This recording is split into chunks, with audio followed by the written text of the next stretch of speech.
Alrighty, welcome back. As you can see, I made rather a bit of progress. I got the front cover off, or well, the top of the front off. I got most of that taken out.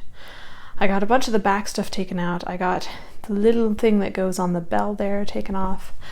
And let me tell you, some of this stuff makes no sense. I want to get this bit off, and I have no idea how to do that. However, I would like to talk to you about something entirely different for just a moment. I would like to show you some tools that I have been using. Okay, I would like to show you some tools that I have been using to take this typewriter apart. Okay, as you know, I've had the stumpies. They're all over there.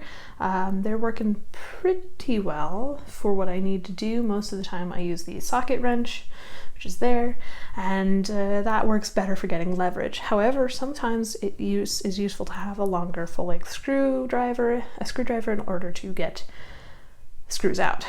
So I had been using these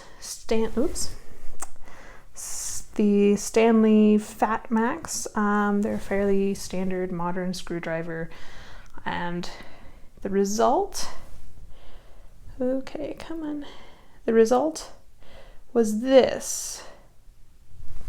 The tip of the screwdriver, it tore.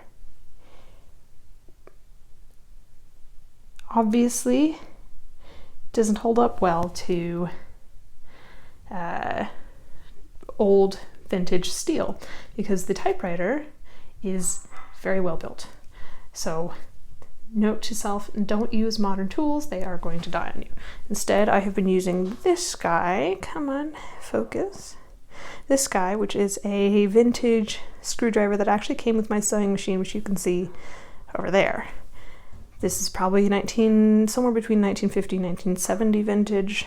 I'm not entirely sure. I think this sewing machine was sold to me as 1973, but I'm not entirely sure that's accurate because I know of a same one that was supposedly in 1956 or 7. So we're not sure. However, this is vintage, and it actually fits the screw heads a little bit better, and it's holding up. So, things to be aware of when taking apart or doing anything.